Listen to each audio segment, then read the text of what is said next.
It's a national icon, an engineering masterpiece, and a war winner. For a decade, the Spitfire lit up the skies. The British Spitfire had proved to be one of the deadliest weapons ever put in the hands of man. Now it's more popular than ever. They just stand for courage and victory and all those kind of things. And at one of Britain's greatest wartime airfields, it's being brought back to life. There I was, sitting there in amongst a 12 grand lump of wreckage basically, but feeling quite pleased with myself that I now owned a Spitfire. Over the course of 9 months, we'll be following this small team of engineers as they rebuild Spitfires. And it's a wobble pump. Explore their history.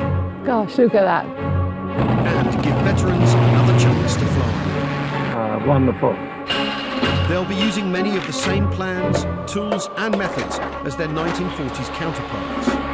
I've got to warn you, there probably will be some banging, clattering and scouring the planet for as many original components as they can find. I want 15 grand. But they're on a budget, they're on a deadline. Got to do it today, otherwise we look like a bunch of idiots. And those planes have got to fly. Welcome to the Spitfire Factory.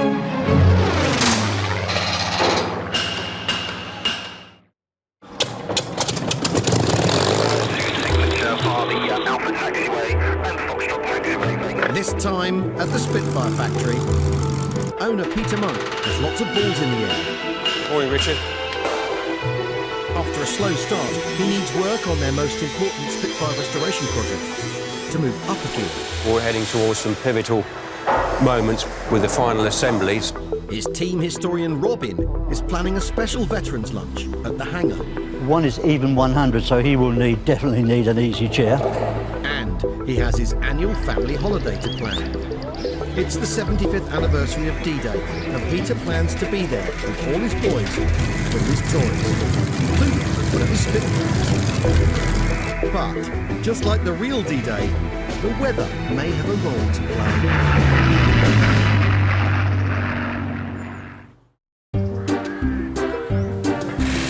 It's been over a year since Spitfire MJ755 arrived back in the UK from Greece to be restored to flying condition. After months of painstaking preparation, assembly of both the fuselage and the wings is well underway. But now they have just 8 months left to finish it. Today, the team is preparing the fuselage for a trip to the paint shop. Exciting times for 21-year-old trainee Alex Monk, the boss's oldest son, because this is his first major restoration project. We're just plugging up the last holes on it and putting in the last rivets, and what will happen is it will go over to the paint shop. And so far so good, it's actually pretty smooth. So you probably won't even see half of those rivets when you get some paint on it. So, and you can get that look, then it normally looks pretty slick because the whole airplane looks like one piece. On the first Spitfires, designer R.J. Mitchell used a combination of flush and rounded rivets. Testing showed that using more expensive flush rivets on aerodynamic surfaces could increase speed by 22 miles an hour. Alex has personally fixed about half of the 15,000 odd rivets used so far. There's now about 65,000 or so to go. He's learning the ropes under the watchful eye of Chief Engineer Franco. 15 months work, ready now to get it painted, and next stage we'll get it all kitted out. Wait a minute, I think they're going to drop it in a minute. Put it away, put it away.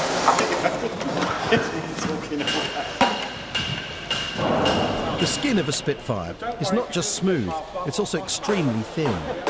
This is the skin of a wing. You can see the paint on it. It's 22 gauge.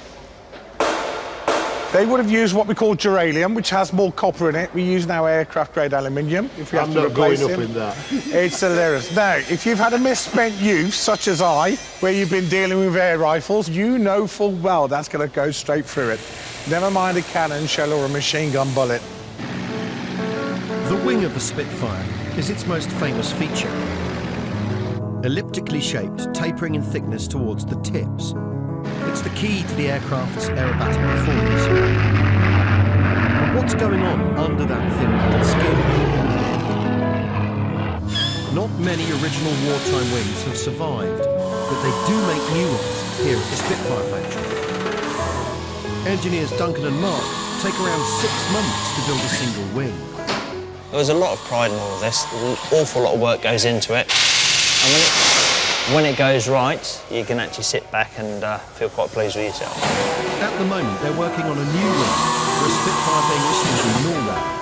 The framework is complete and the skin is going on. Inside each wing, over 1,000 individual parts are riveted together to form a rigid lightweight box, which gradually flattens towards the wingtips. In some places, the skin is just 0.6 millimetres thick, which is about 6 sheets of paper. Today's task is to make and attach just one of the 16 skin panels. You start with the skin, you start in the centre, and you just work out.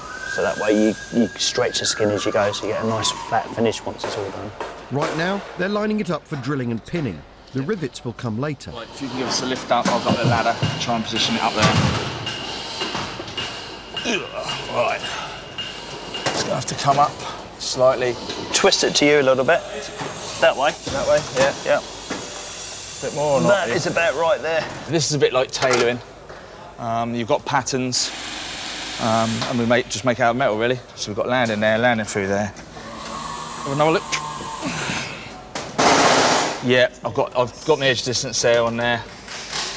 When the position is perfect, they can drill. And temporary pins lock it in place. So all I'm doing is just pinning as we go. But it wasn't always possible to build wings with so much time and care. 80 years ago, they needed to produce new Spitfires more quickly than they were being shot down. It would have been exactly the same skills as we've got. They would have been doing it under a lot more pressure, a lot quicker. These are machines that are worth millions of pounds now, so we take our time and do it to the best we possibly can. Many factory workers were women, without any previous training. Women during the war, what they built and the rate they built it, phenomenal, really. On the rivet gun, like you've just heard, they probably had a more delicate touch. OK then, Mark, you don't need me anymore, do you? No, that's all good. That's all held. Yeah. Another new wing nearly finished, but the Greek Spitfire's wings have been much more challenging. A restored wartime wing is a very different beast to a new one. This was made 80 years ago, so, and you can tell it's been mass-produced. That's near to breaking through, and then it pitches back in again, so it's almost wavy through. Nowadays, we wouldn't do that. We would be pitched in, equi-spaced, straight lines, but not knocking it, under a lot of pressure, being bombed regularly. Back then, it was get them flying, defend the island, and that's what we done. The boss is determined to use as much of the original wing as possible. This particular one, it's been a number of years outside, which took its toll on the aircraft. The condition of it has become very poor. Every panel and piece of frame has been dismantled, stripped of paint, and where possible, reused. Authenticity is priceless, and there's one section that Peter's especially excited about. This wing has all of the components for installing the machine guns. Now, it's rare to see all of this, almost unheard of, but it's all there in its entirety. If we were to put a machine gun into this position, clamp it into place, bullets in the ammunition box, these guns would operate exactly as they would have done. As the role of the Spitfire changed over time, the wings got chunkier so they could carry bigger and more powerful weapons. Each of the Greek Spitfire's wings was fitted with one 8-foot-long 20mm cannon and 2 Browning machine guns, which could fire at a rate of 1,150 rounds per minute, but only had enough ammo for a couple of short bursts, totaling about 15 seconds. The cannon and the machine gun, which are fitted in this position, are fed by these rollers here through the drums, which are fitted in this position. The belts fitted in here, but the smaller caliber gun. We go around this side of the wing. The bullets are actually stored in a box, an ammunition box, one of which goes here and one of which goes there. So here we have these are the unrestored ammunition boxes.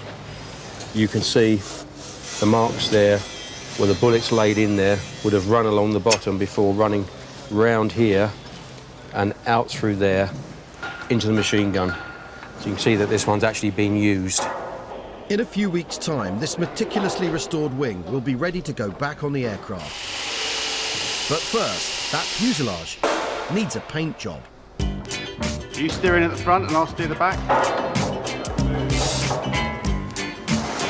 Go on, Frank, get that drift on. After World War II, the Greek Air Force bought over 200 RAF Spitfires, many of which fought in the Greek Civil War. This is the only survivor, and soon it will bear its unique Greek Air Force paint scheme once more. We're on a taxiway right now, and because we're on a live airfield, we need to get an escort from a truck so people can see us. They don't have to go far, because Biggin Hill has a paint shop on site, which is just as well because they're a little short on power. That engine's only got 3 horsepower today. 1, 2, 3. Oh no, 4 horsepower. Oh, a bit fallen off.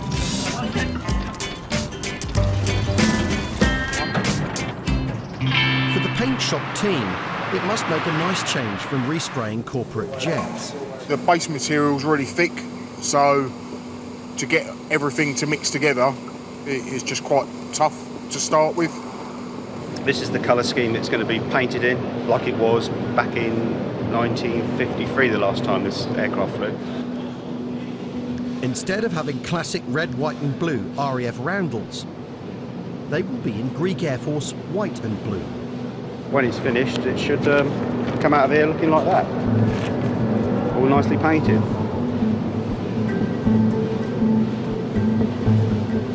When they're painting the camo, they do sort of both colours at the same time. So the Greek Air Force gave us the paint code. Now we've had them mixed by RAS. Once that's painted, they will come over and look at the aircraft and say, yep, we're happy with it, or no, it needs to be repainted. With the pattern mapped out, creating the soft lines between colours is a fine art.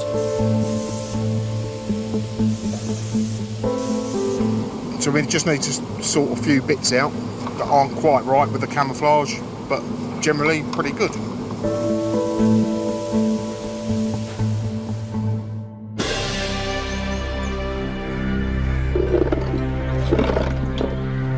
Chuck sets!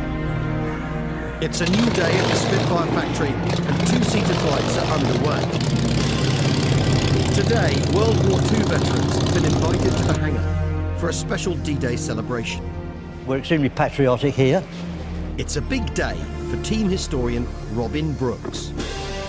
We're expecting about 12 veterans, which is quite a good selection of guys, all of them well into their 90s. One is even 100, so he will definitely need an easy chair. We've got the Jeeps there for them to create the atmosphere of D-Day. We're hoping to fly one in the MJ772 today. MJ772 is a newly restored Mark 9 Spitfire that took part in D-Day 75 years ago. During the Normandy campaign, she was flown by a Free French squadron. Here is an original photograph of 341, the Alsace Free French Squadron, which was taken at RAF Merston just prior to D-Day. I'm going to put this on the Jeep. All set to go. And the first to arrive is rifleman Ken Hay. I'm just shaking the hand of a true gentleman. Ken fought in Normandy, where he was captured, operating behind enemy lines. I'm the only army bod here. No, we'll have 2 of you here. Good. Which is good, so you'll have company. They're all red jobs over here, aren't they? All blue jobs. Mainly, yeah, Brooklyn boys. Of course. Hello, Alan. I'm very pleased to meet you again. Spitfire ace Alan Scott is a veteran of the 1943 Malta campaign, with 6 confirmed kills to his name. Squadron leader Jack Lawrence was a wireless operator shot down in 1943, who famously escaped the Nazis 3 times. And George Dunn, the new local hero, since the team found out he flew their Greek Spitfire in 1947.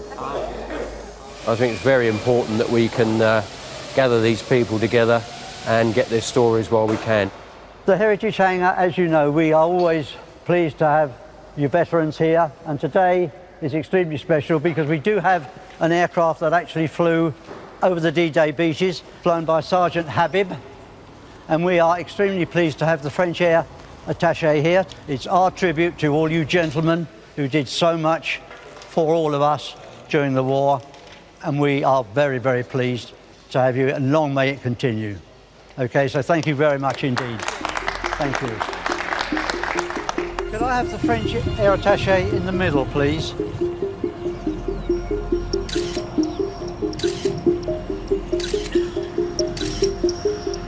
Photo op completed, it's time to fly. 97-year-old Spitfire reconnaissance pilot John Musselwhite is going up in the Spitfire, while other veterans get to watch from the air. John last flew a Spitfire in 1946, and once in the air, he'll get to take the controls again.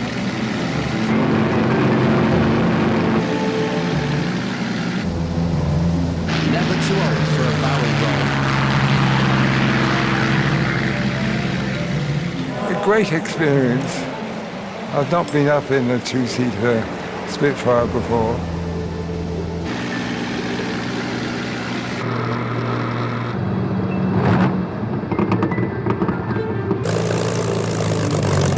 That was something. Well, I was thrilled when Robin asked me whether I would like to go out. Have a safe journey home and enjoy your birthday next week. It's been a great start to the Spitfire Factory's D-Day anniversary celebrations. They've all gone home happy, and that's what we like.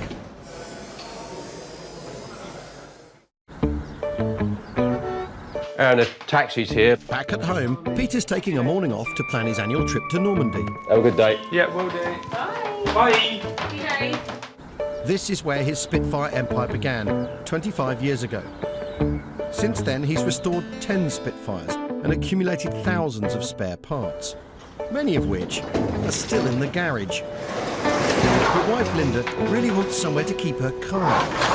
This is where Pete has kept all the Spit bits for many years. Many dark evenings you spend him rummaging in here looking for bits. I don't know what he does in here.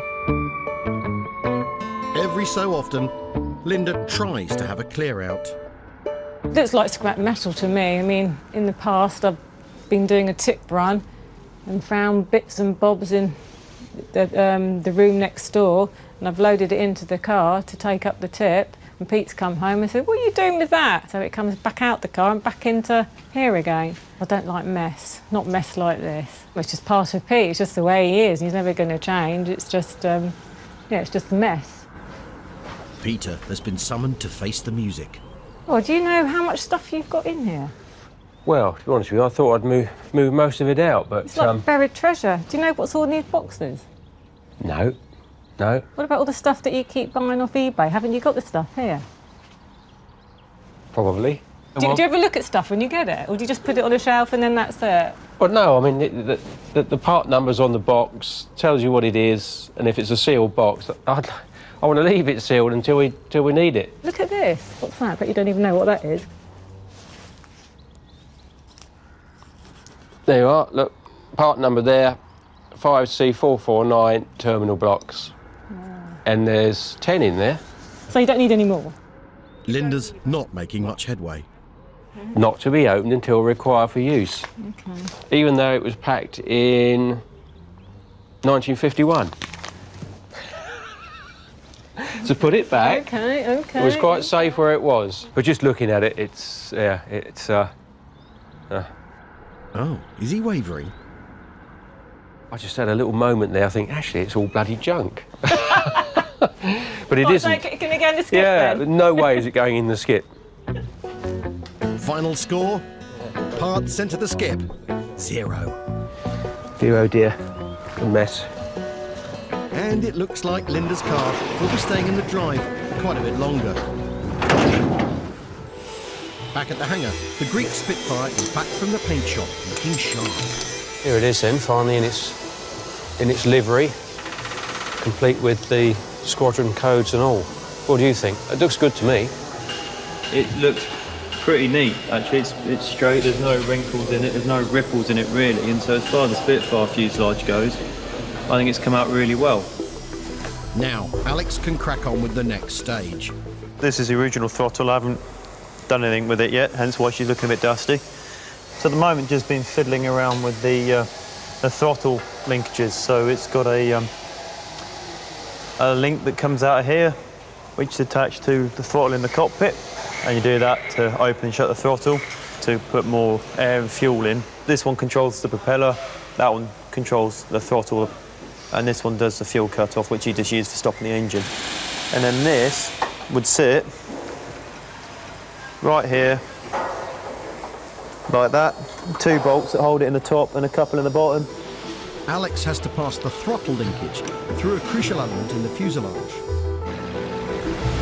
In the heart of the Spitfire, frame 5 is where the engine mount, fuselage and wings all attach. It's also a firewall between the engine and the main fuel tank. The throttle controls are just one of several systems that must be threaded through this barrier.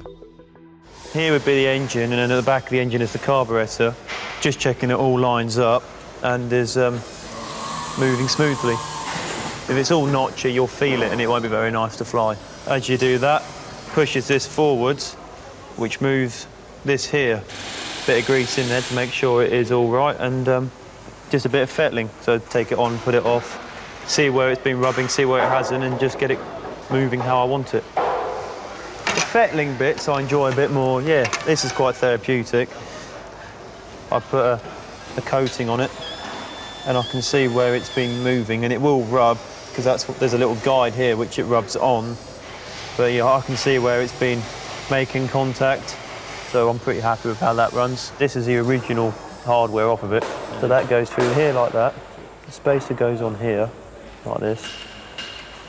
And then I push it back through, just gently, slip it back, line it in there, jiggle it around a bit until it goes in, and we'll just whack a washer on to save me paint. And then put a nut on there like that. And then that's hooked up. When the pilot gets in there to fly it, he'll grab hold of different pieces and you'll go, I've done that, and it's nice. Alex is now one small step closer to seeing the Greek Spitfire back in the air. It's 5 days until the 75th anniversary of the D-Day landings. Across the Channel in Normandy, a huge event has been planned to commemorate the anniversary. Peter plans to take 2 of his sons, and he's hoping one of his pilots will be able to fly out their D-Day Spitfire, MJ772. What will be the icing on the cake is if we're able to find some agile veterans that we can fly along the beaches on the 5th and the 6th, and hopefully the 7th, before we bring the aircraft back to Biggin Hill. 55 squadrons of Spitfires took part in the Normandy invasion.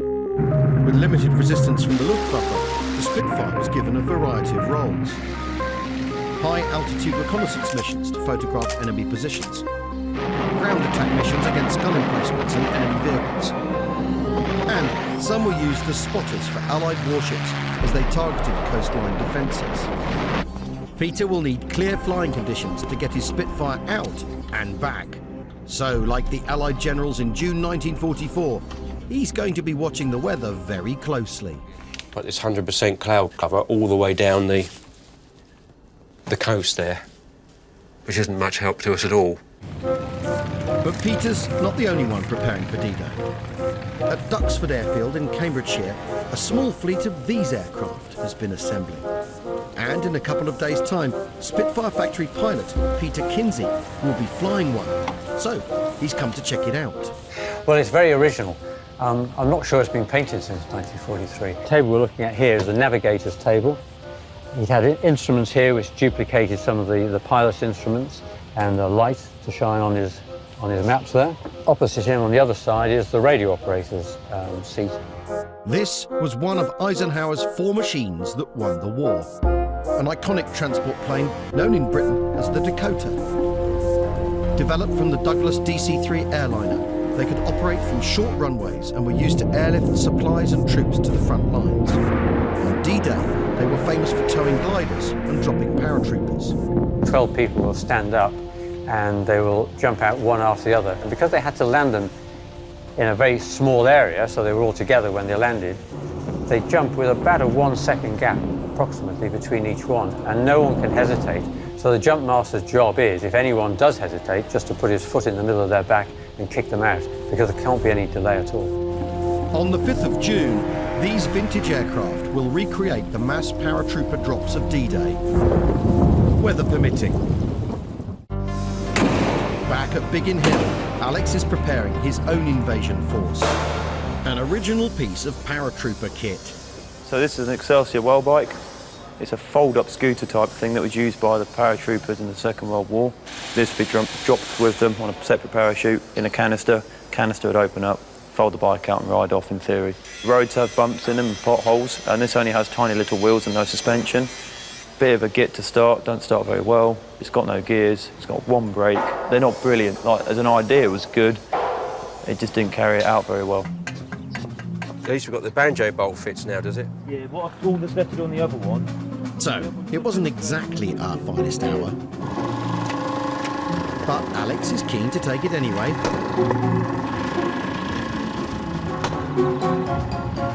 If he can get it running.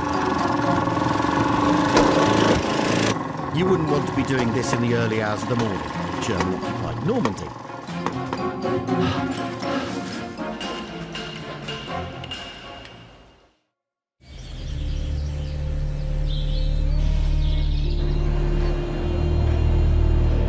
At another restoration workshop, another merry band of engineers is attempting to restore another unsung hero of the Normandy campaign,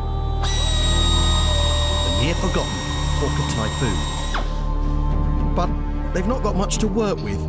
This is the largest original lump of a Typhoon extant anywhere other than the complete example in the RAF Museum in Hendon. So we've got the rear cone of the fuselage with us, which we're stripping down.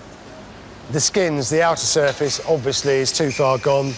All round the roundel, that's completely scrap. So what we have to establish now, by removing all the skins, is how good the structure internally is. The frames on the inside, we hope, will be mostly usable, certainly repairable in many cases.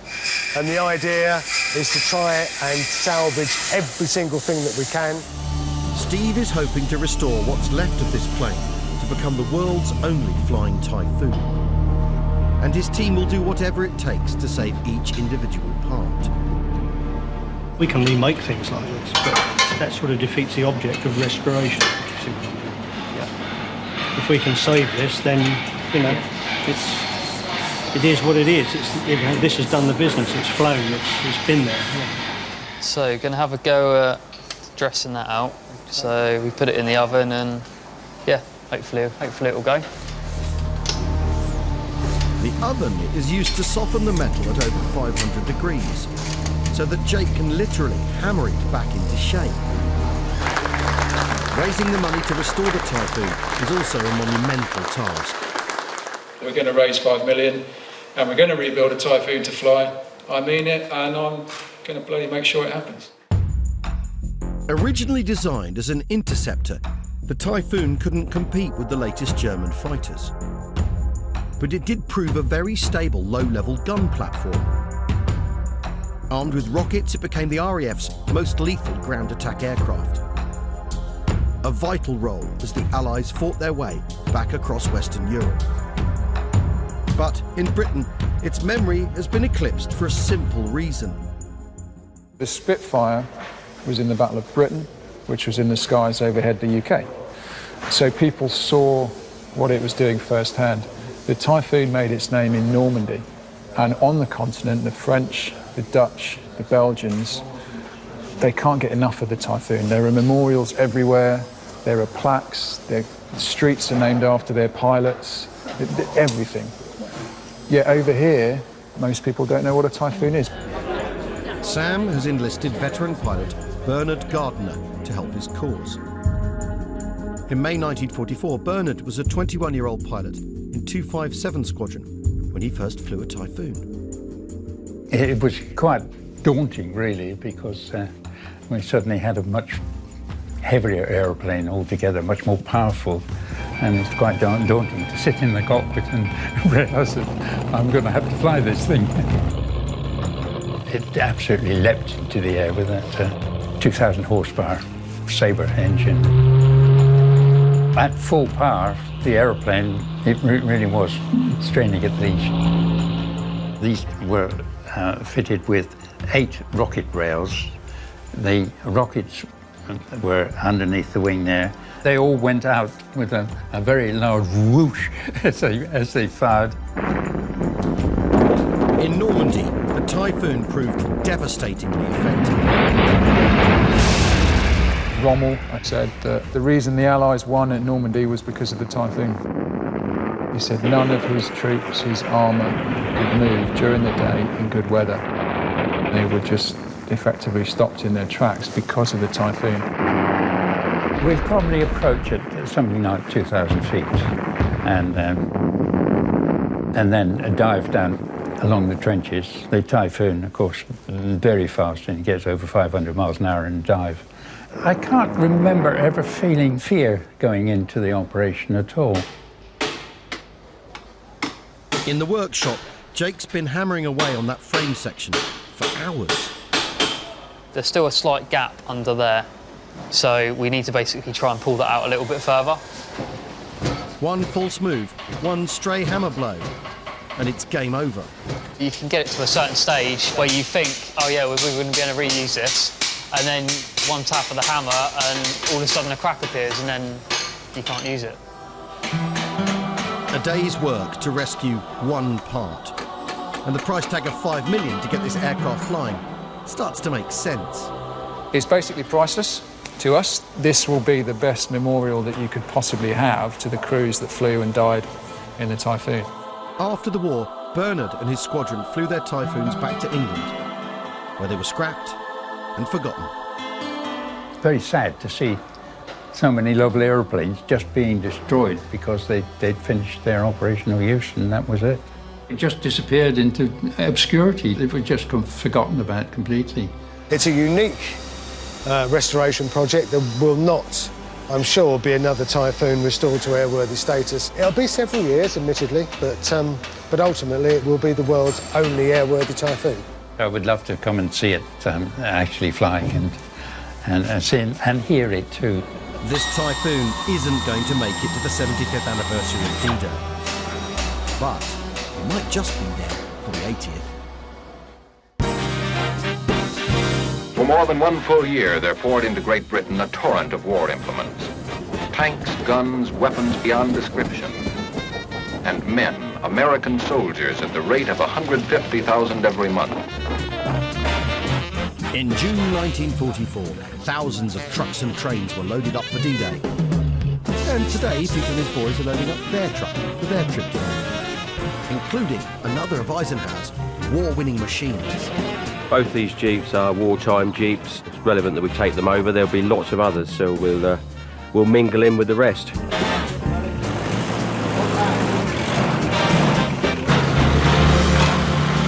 We've got the canvas top on this one, which is the one I'm driving. The one that Alex is driving hasn't, so he's going to get a wet backside. I just like things that look good. Jeep looks better with the roof down. Peter's youngest son, Leon, has also caught the family history bug. This is for Alex. He said he doesn't really dress up, so gone inside, found a helmet for him to wear. This is the original one, this one. This is what the Americans would have wore. Leon will be going the whole hog. Got my own British Airborne uniform, so I wear that over there.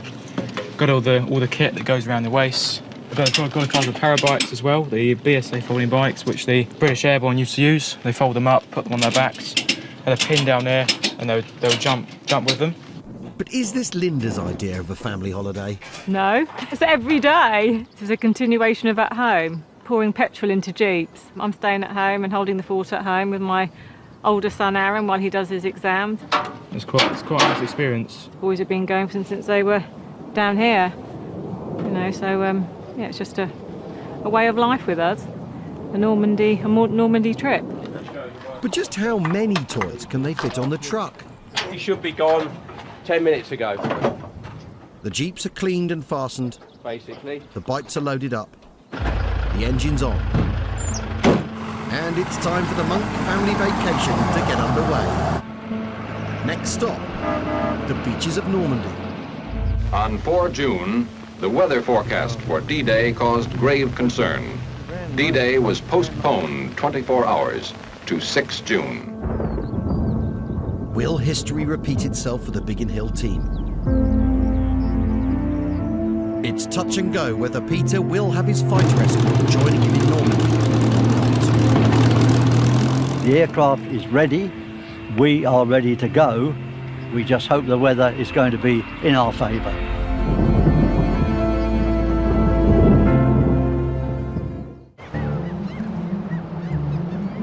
In Normandy, people and machines are gathering in the streets and on the beaches. It's the biggest celebration of D-Day for 25 years. 1940s uniforms outnumber civvies.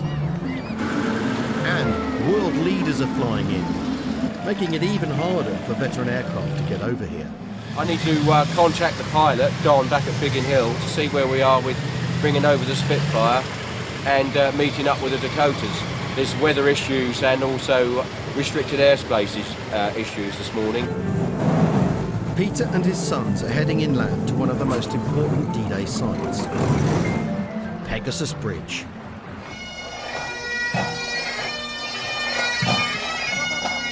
It was here that the first attack of D-Day took place just after midnight on the 6th of June.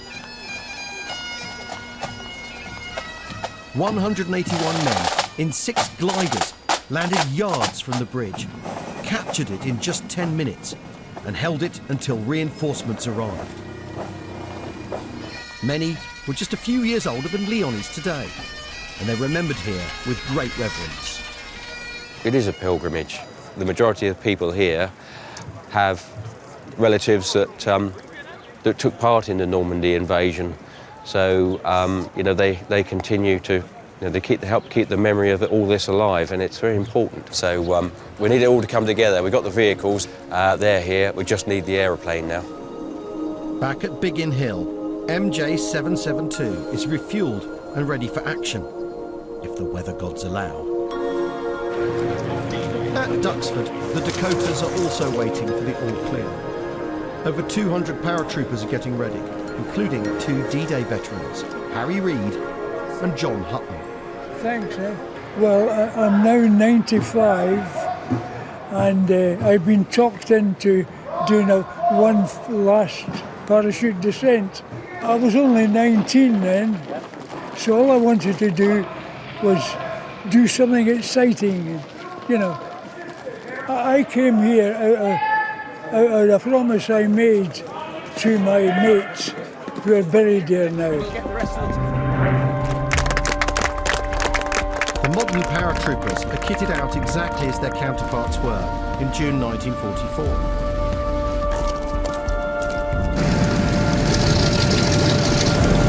With the weather closing in, it's now or never. And the Dakotas are go.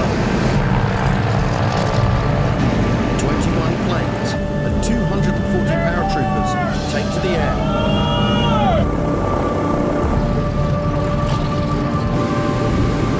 But where is their fighter escort?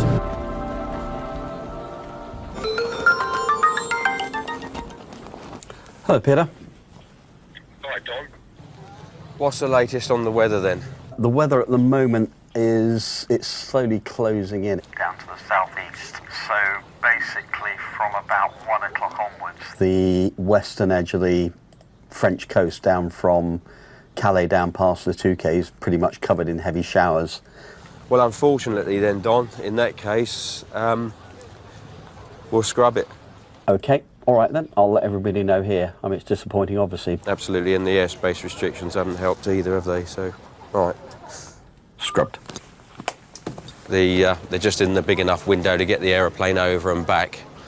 Weather tomorrow is just as bad, so, and getting worse on Friday, it's going to be awful, so we scrubbed it. That's a bucket list. But the 75th anniversary of D-Day must go on. In the early hours of June the 6th, paratroopers landed to take control of key positions. At 5 a.m, Allied ships started pounding German coastal defences, covering the approach of the landing craft. At 6:30 a.m, H-hour, the barrage stopped, and the first Allied troops landed on 5 Normandy beaches. Spitfires and Typhoons flew overhead, defending the airspace and launching ground attacks on fortified positions. Thousands died, but the beaches were secured. Operation Overlord had begun.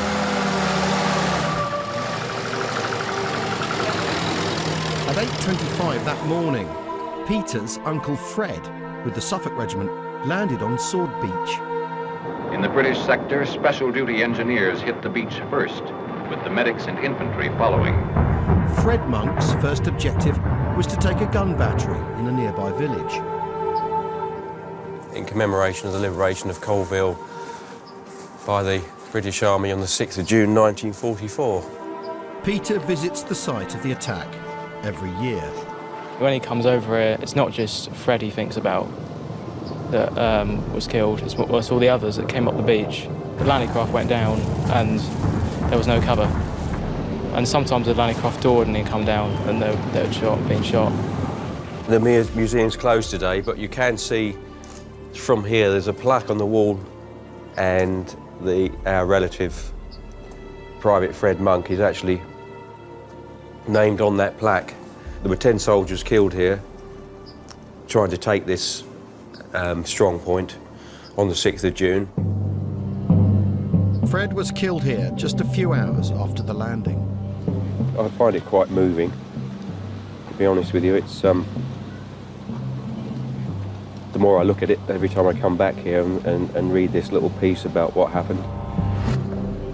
We've got a relative that's buried over here, and we know the story behind his demise, sad demise. So the Normandy pilgrimage for us means a hell of a lot more. With or without the Spitfire aircraft, we're still here anyway, and to pay homage to our relative, which is very important to us.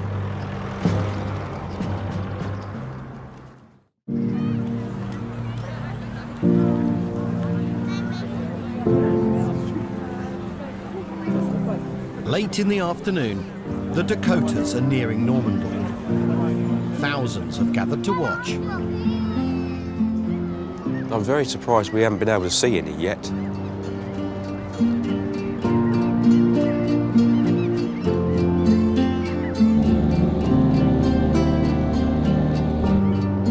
There's 3 over there, look, in close-ish formation. Yeah, there's 3 more. There you go. Yeah, oh yeah, they're close. Yep.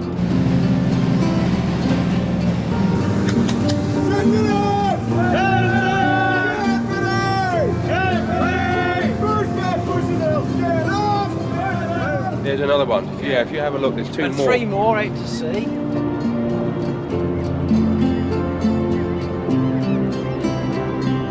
Check, steady flights! Check, steady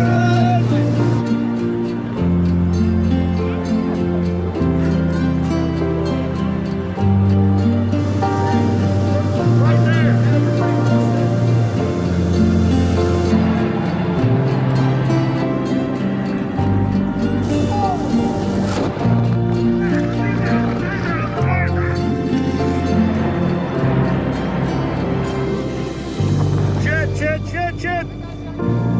In the early hours of D-Day, 815 Dakotas arrived in France. Flying low to avoid radar, some were shot down.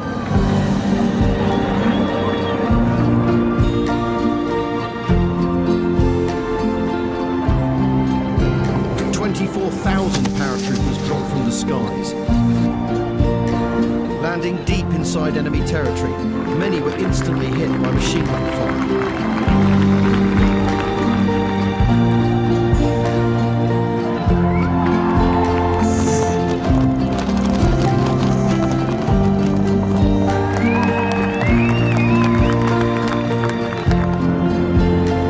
The paratroopers fought throughout the night, preparing the way for the amphibious invasion. Brutal work and complete darkness. 95-year-old Harry Reid was one of them. 12,000 Allied aircraft, 127 were shot down. On the ground, Fred Monk was one of 4,400 Allied servicemen who died that day. But the Nazis' grip on Europe had been loosened. And in the hands of the Free French Squadron, the work of Peter's D-Day Spitfire had just begun. Next time, one of the last planes shot down in the Battle of Britain re-emerges from the earth. You can actually smell the petrol from 80 years in the ground. Veteran pilot Archie McInnes tells his incredible survival story. I could feel the armour plate taking over, and I was hit in the back. And a big leap forward for the Greek Spitfire restoration is on the cards. Good?